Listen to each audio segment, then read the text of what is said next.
Je voudrais traiter du contentieux, de la notion du contentieux et ce que cela recouvre chez moi, en quoi je suis intéressé, en quoi je trouve pertinent ou utile d'utiliser un tel terme, un tel concept pour parler de ce que je vis ou ce que je traverse.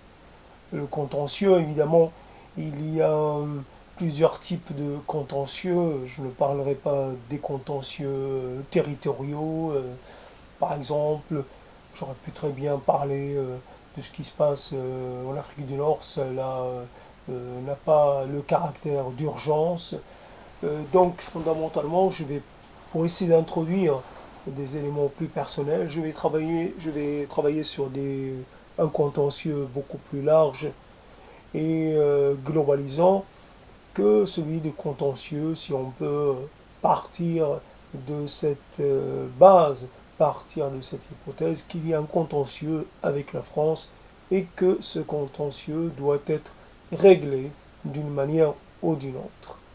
Donc, il y a des fois des contentieux qui ne sont en fait portés que par une seule partie et que l'autre partie n'est même pas au courant qu'il y ait qui lui reproché quelque chose et qui rentre sous l'appellation de contentieux. Il peut y avoir comme cela une sorte de procès qui fait un autre, qui fait en son absence. Beaucoup de gens ont fait le procès de la France, beaucoup de gens ont parlé de contentieux historique, etc.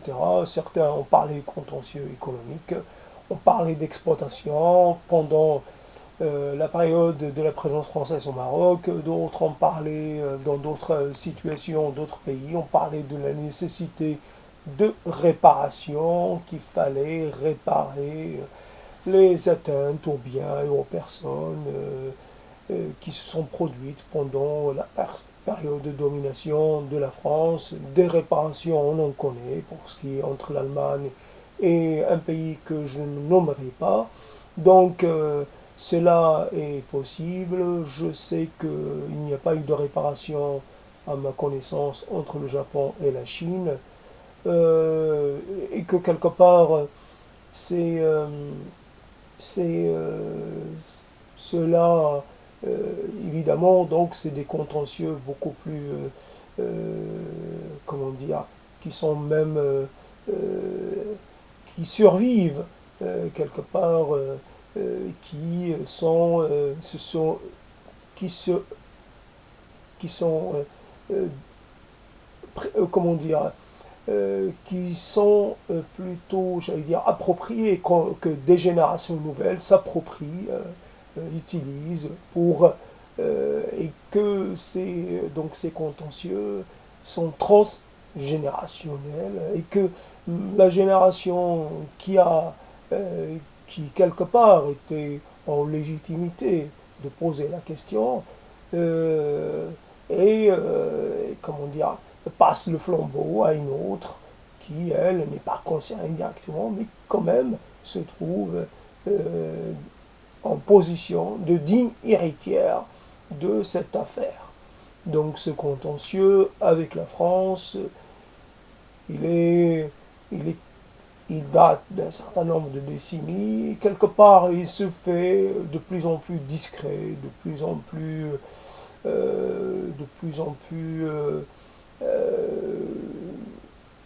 ce n'est pas tellement une chose d'actualité. Certains continuent de parler en termes de colonialisme, soit colonialisme culturel ou autre.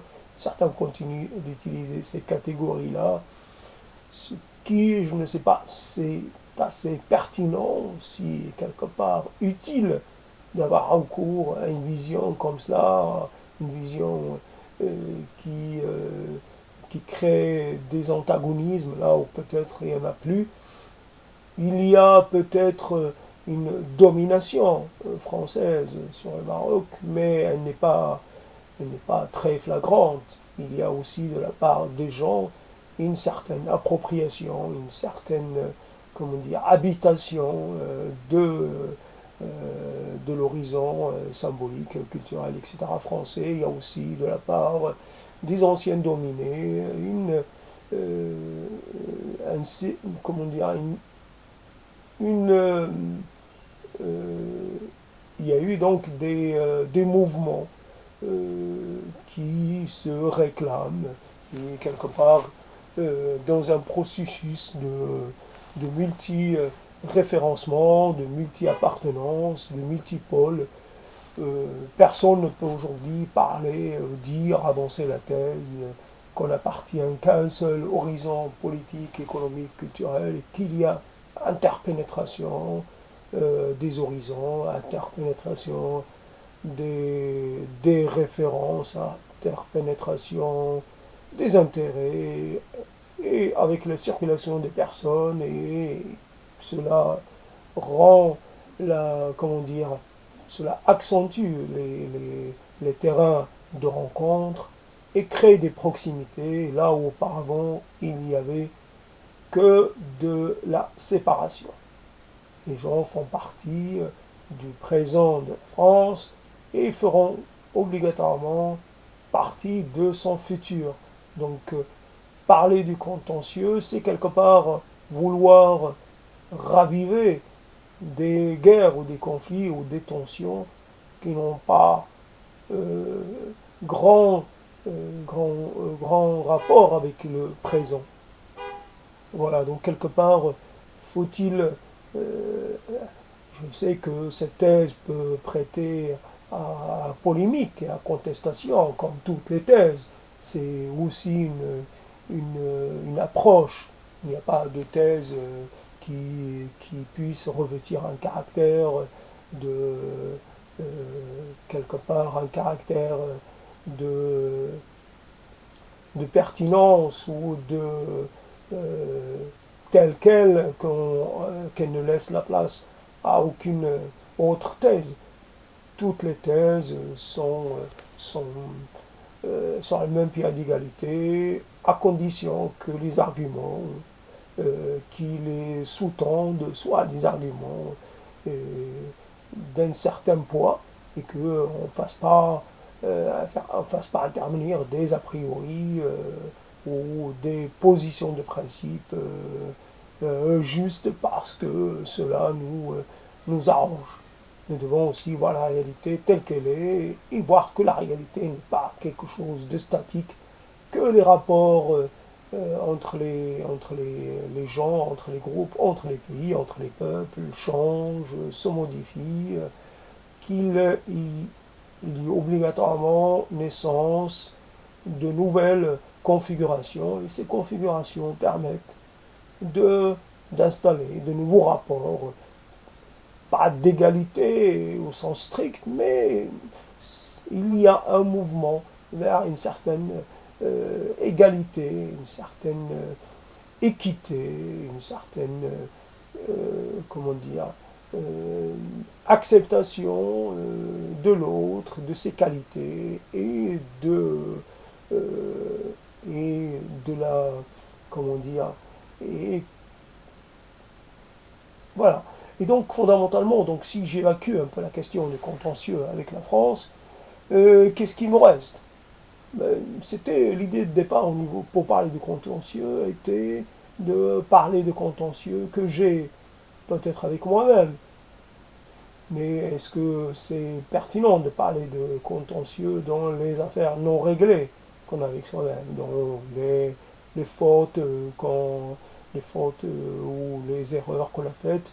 Et donc quelque part, je ne pense pas que le terme soit adéquat. En tout cas, j'ai eu des contentieux avec des gens. Et ces contentieux, malheureusement, nous avons une certaine tendance à ne pas nous attaquer au contentieux quand cela est d'actualité.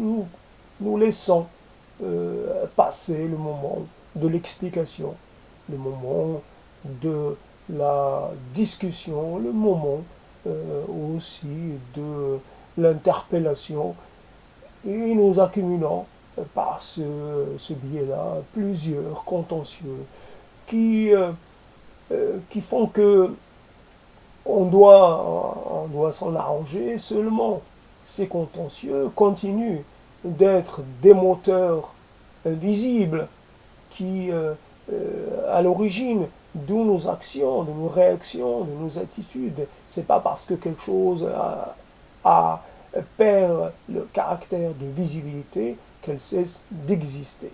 Nous avons des contentieux qui demandent des explications de part et d'autre, évidemment.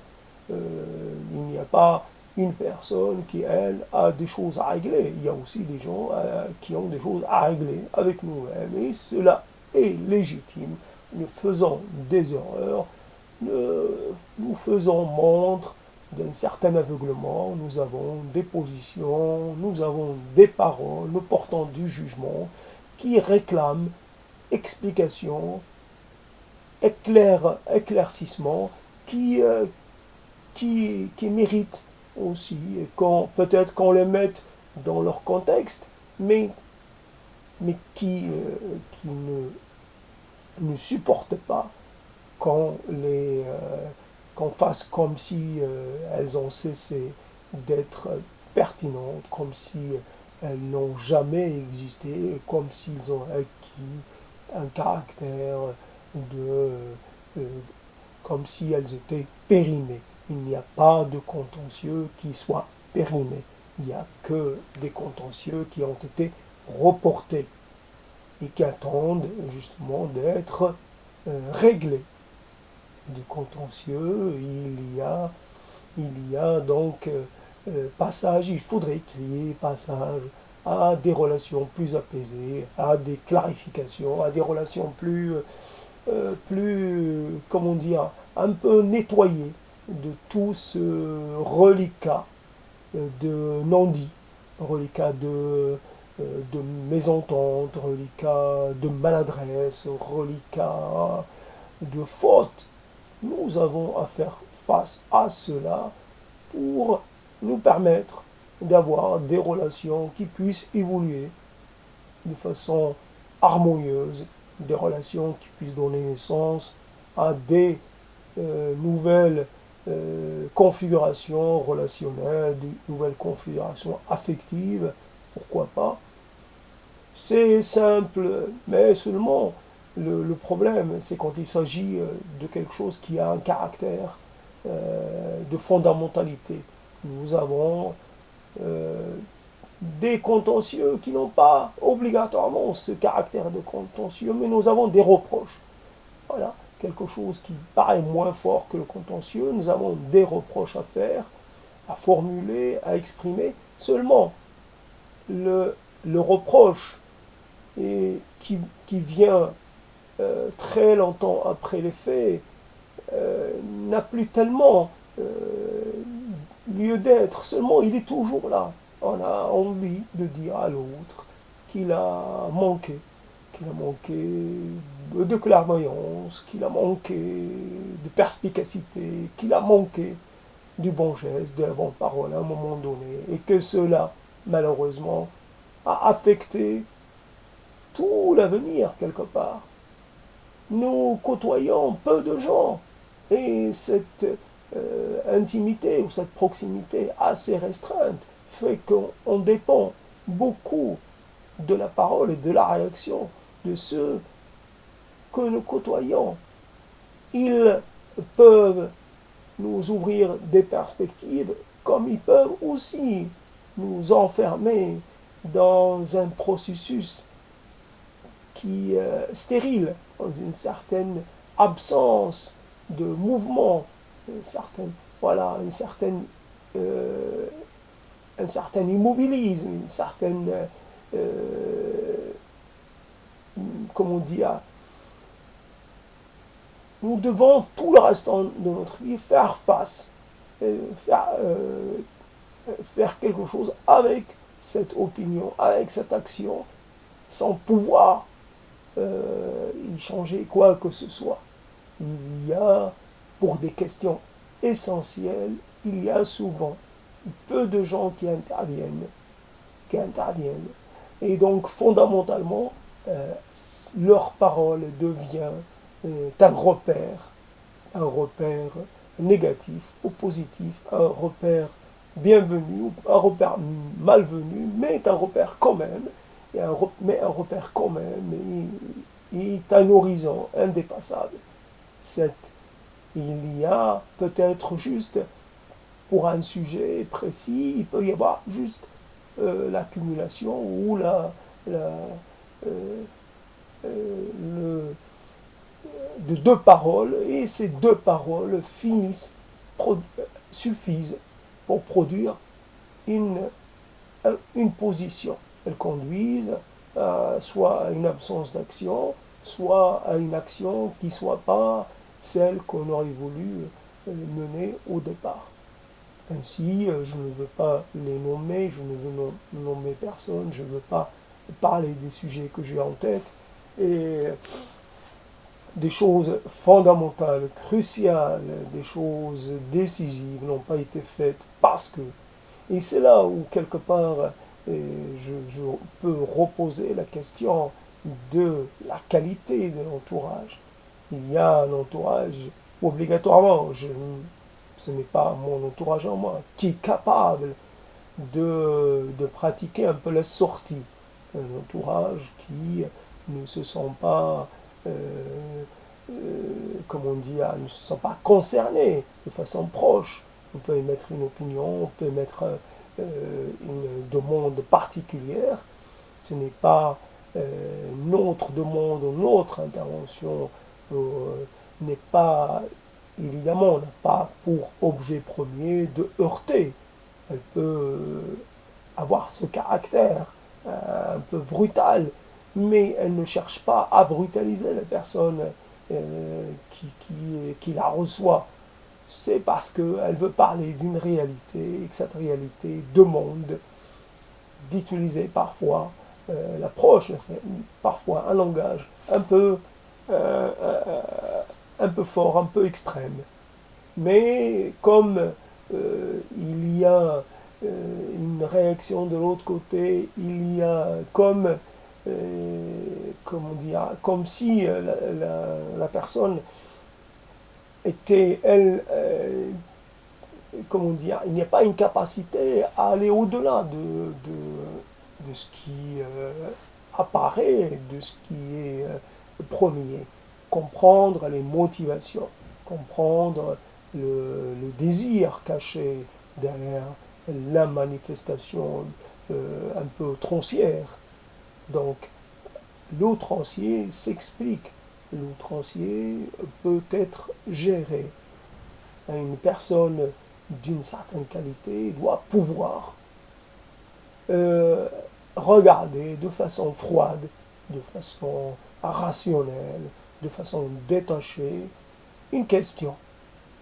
Elle ne doit pas avoir recours à du jugement à la porte-pièce, elle ne doit pas céder à la facilité. Nous pouvons tous, nous connaissons tous certains registres de réponse, un certain registre de jugement. Quand je demande à quelqu'un de m'aider, on ne cherche pas à ce qu'il me ressorte des éléments de ce registre. Cela est acté. Ce registre-là, je le connais.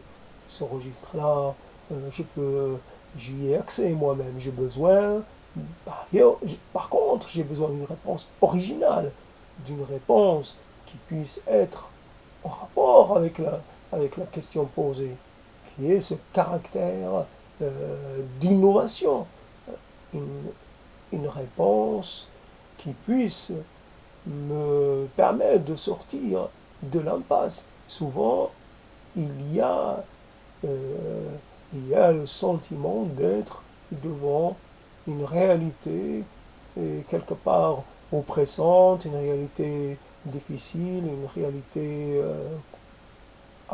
comment dire, hostile. Et donc, si je pose la question, ce n'est pas la forme qui doit primer, c'est plutôt le contenu, c'est plutôt le but recherché.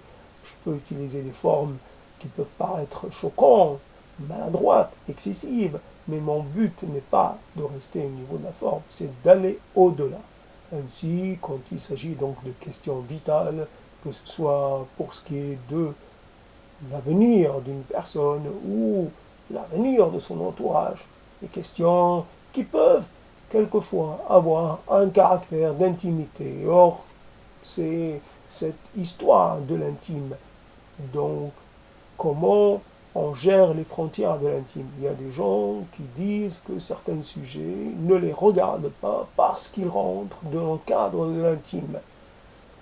Voilà, donc cela est une, est-ce que cela est une réponse acceptable? Je ne pense pas. Cela est une réponse décevante, en deçà de toute attente. Je ne peux pas accepter cela, ni considérer que cette personne est légitime à me répondre de cette façon-là. L'intime est quelque chose de mouvant. L'intime, il n'est pas un espace fermé, un espace clos. On peut évidemment y pénétrer, peut-être de façon provisoire, parce qu'on a des choses à régler. Si on estime que, par ailleurs, cet espace peut très bien retrouver son caractère son caractère fermé, donc son caractère d'espace privé. Une fois réglé le problème pour lequel il a été mis à nu, il a été sorti de son cadre premier, on peut très bien, on peut prendre l'exemple, s'il y a quelque chose, est-ce que les gens, quelque part, l'intime, acceptent à un moment donné l'éruption d'éléments extérieurs dans son espace, qu'ils soient symboliques ou pas. Donc, fondamentalement, une question, voilà ce qui fait une question, et quand elle est posée, si elle ne reçoit pas la réponse qui lui permet d'être dépassée, elle reste posée. Donc, il peut y avoir un certain type de réponse, j'allais dire, spontanée, mais après la première phase de la réponse, elles doivent suivre d'autres phases et d'autres réponses. C'est cela qui n'est pas venu. Un sujet que je peux considérer comme important doit être traité avec un peu plus d'engagement, un peu plus de régularité.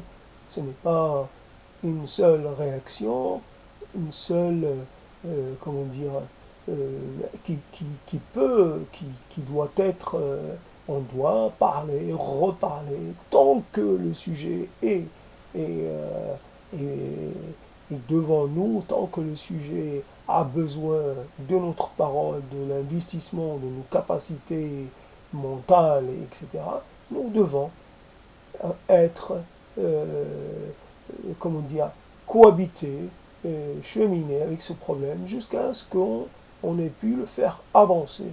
Et il y a parfois des solutions qu'on ne peut pas trouver parce que nous sommes limités, comme pour toute autre chose, nous sommes limités parce que nous n'avons pas le statut social, parce que nous n'avons pas, comment dire, parce que nous sommes contraints par un certain dispositif social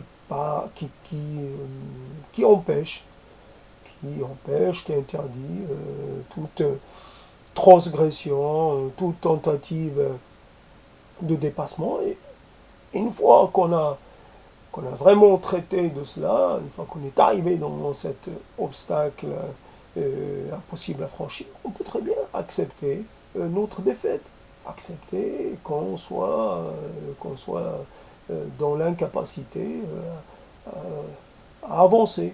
Mais il faut d'abord arriver à cela. Et cela peut prendre un certain temps. Cela peut demander des séances d'échange nombreuses et quelque part régulières, un caractère presque permanent. Cela n'est pas venu. Il y a des contentieux de toutes sortes. Il y a des gens qui, par leur exemple, parce qu'ils ont fait ou n'ont pas fait, quelque part, il y a comme un contentieux, quelque part, comme un procès qu'on voudrait leur faire. Voilà, quelque part, c'est ce procès, parce qu'ils ont été là à un certain moment, et on aurait aimé qu'ils aient jamais été là, qu'ils aient jamais existé presque. Il y a des gens qui nous ont lancés sur une trajectoire, et sans la rencontre avec eux, on n'aurait jamais suivi ce chemin-là. On peut dire, on avait déjà les dispositions, on était prédisposé même, mais cela n'empêche pas qu'on puisse se poser la question, est-ce que j'aurais suivi, est-ce que j'aurais fait cela, est-ce que j'aurais été dans cet espace-là, est-ce que j'aurais choisi cette vie si je n'avais pas rencontré cette personne-là ou si ces personnes-là. Ça peut être tout un groupe ou ça peut être tout un ensemble de personnes. Mais donc fondamentalement, il y a un manque. euh, on s'engage dans des plans de vie sans avoir cette capacité de distanciation, sans avoir cette capacité à porter un jugement sur ce que nous faisons. Nous manquons toujours de recul et nous choisissons donc de nous engager pleinement dans des projets qui vont se révéler, qui risquent de se révéler de comment dire, euh, euh, improductifs qui peuvent se révéler en fait quelque part mortels pour nous-mêmes. Il y a des projets qui se révèlent complètement, qui anéantissent en nous toute capacité à nous redresser parce qu'ils obèrent notre avenir de telle façon que nous ne pouvons pas réexister après, après qu'ils aient abouti et donc à leur comme terme et qu'on ait vraiment pris connaissance de toutes les implications dont ils étaient porteurs. Donc des choix ou soit directement en relation avec une parole ou une action, ou des choix aussi par quelque part juste la proximité avec une personne, avec quelque part une sorte d'imprégnation. Nous nous imprégnons des choix des autres. Cela nous contamine en quelque sorte. Cela déteint sur nous. Et fondamentalement, il y a là comme une plainte, il y a comme un reproche qu'on porte. Et si on avait l'occasion, on pourrait aussi parler de contentieux. Et j'ai aussi l'idée de faire un procès contre moi-même et faire un procès contre des personnes en particulier dans ce travail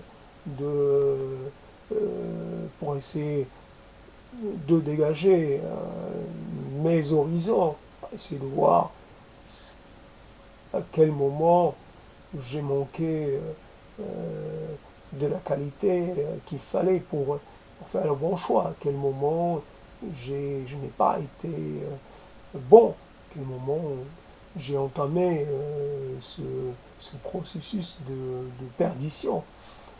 Mais donc, c'était ma façon à moi de traiter de la notion de contentieux. Évidemment, je ne parle pas du contentieux juridique, là il s'agit d'un autre type de contentieux, mais le terme, comme tous les termes, peut se prêter à une approche, tout cela dans un souci de diversifier, de varier les approches pour essayer de comprendre un peu ce qu'il en est de ma trajectoire, ce qu'il en est de mon destin, ce qui a fait que j'ai comment dire, que je vis cette situation-là et pas une autre. En quoi j'ai raté ma vie, en quoi je peux peut-être encore rattraper le temps perdu d'une façon ou d'une autre. Voilà, donc ce sont des paroles euh, comme d'autres paroles. On n'attend pas d'une parole qu'elle soit par elle-même, qu'elle soit porteuse d'une solution. Il n'y a pas une parole qui nous donne les clés pour accéder au monde des possibles. Euh, Cela demande peut-être des paroles sans fin, pas demande encore et encore de, de, de se questionner, de s'interpeller pour voir peut-être à un moment donné, je vais arriver à une conclusion, je vais prendre conscience de quelque chose avec tous ces processus que je mets en branle et que quelque part je vais arriver à comprendre quelque chose, ou au moins avoir le courage, et surtout avoir le courage de passer à la pratique, à l'application. Peut-être que, en fin de compte, je pourrais bénéficier d'une façon ou d'une autre de cet effort, que cela ne sera pas uniquement, restera pas uniquement du domaine du verbe, mais que ça passe à celui de l'acte, à celui,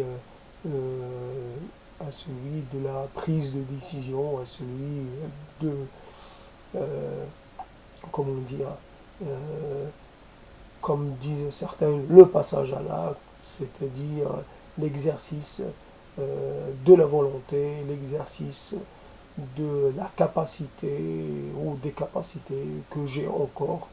Évidemment que j'ai perdu beaucoup de mon potentiel, mais il me reste quelque chose, quelques vestiges que si j'arrive à les mettre au travail, à les mettre comment dire, en collaboration, à leur donner un cadre, peut-être que j'arriverai à, à dépasser, à vaincre ce sentiment d'être complètement bloqué et de ne plus tellement avoir de solution.